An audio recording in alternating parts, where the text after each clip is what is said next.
రాబోయే రోజుల్లో రైతు రుణమాఫీ విషయంలో, రైతు భరోసా విషయంలో ప్రతి రైతును ఆదుకునే బాధ్యత మీకు. ఆల్రెడీ రైతు బంధు పథకం మీ ఖాతాలలో వేస్తున్నాం.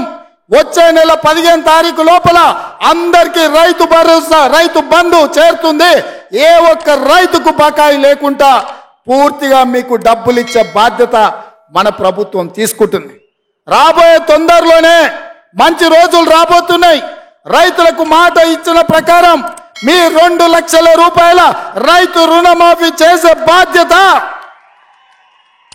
రైతుకు రుణ విముక్తి చేసి అప్పుల బాధ నుంచి తప్పించే బాధ్యత మన ప్రభుత్వం ఇందిరమ్మ రాజ్యంలో చర్యలు చేపడుతుందని చెప్పి ఈ సందర్భంగా మిత్రులకు తెలియజేస్తున్నా.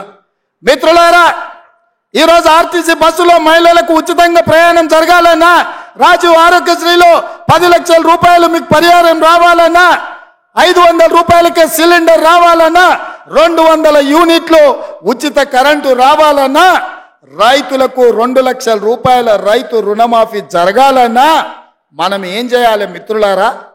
ఏం చేయాలి?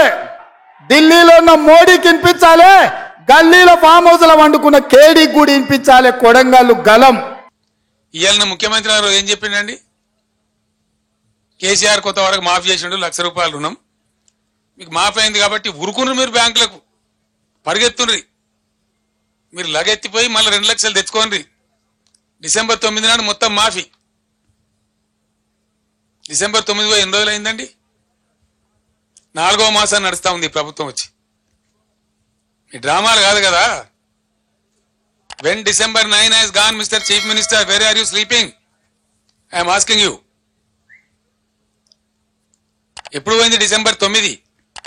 మీ ఇష్టం వచ్చిన సొల్లు పురాణం వాగ్దానాలు చేసి ప్రజలను గోల్మాల్ దింపి జస్ట్ 1.8% ఓట్లతో మీరు గట్టెక్కి మీరు ప్రభుత్వానికి వచ్చినారు. మిమ్మల్ని ఎట్లా వదిలిపెడతాం అనుకుంటారు? మేము తరుముతాం, ఇప్పుడు తరిమి కొడతాం, నిద్ర కూడా పోనీయం. వీళ్ళు ఏమవుతున్నది? బ్యాంక్ కూడా వచ్చి డైరెక్ట్గా చెప్తున్నాడు. అమాయక రైతులు వాళ్ళు తెలియక వాళ్ళు మాట్లాడుతున్నారు. సార్ రేవంత్ రెడ్డి చెప్పింది కదండి డిసెంబర్ 9 మాఫీ చేస్తామంటే, రేవంత్ రెడ్డి బీవంత్ రెడ్డి జాంతానని నువ్వు కట్టాలి బిడ్డ, దాన్ని మాకు సంబంధం లేదు, ఈమన్ ప్రభుత్వాన్ని ఈమన్ డబ్బులు ఈమన్ చెప్పినారు. మాకు ఈమన్ అండి, మేము వసూలుకు రాము అని నోటీసులు ఇచ్చి వాళ్ళని సతాయిస్తా ఉన్నారు.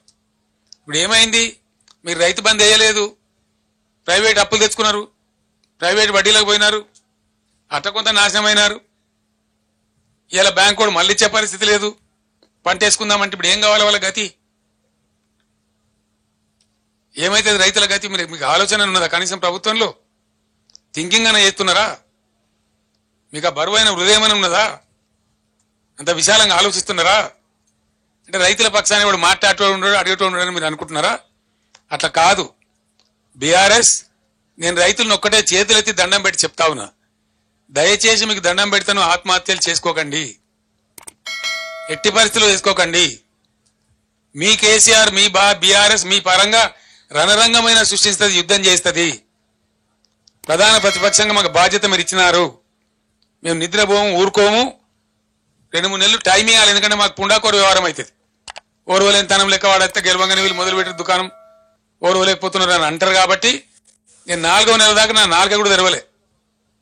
1-2 మీటింగ్లు పెట్టినాం కేఆర్ఎంకి ఇచ్చినప్పుడు, అంత తప్ప నేను మాట్లాడలే, ఎక్కడ కూడా మాట్లాడలే. మీ ఇష్టం వచ్చినట్టు దురుసుగా, నోటుగా, చరిత్రలో ఏ ముఖ్యమంత్రి మాట్లాడినంత మొరటుగా, ఈనాతీనంగా మాట్లాడినా, నిందించినా నేను 4వ నెల దాకా ఓపిక పట్టిన తప్ప నా నోరు తెరవలే.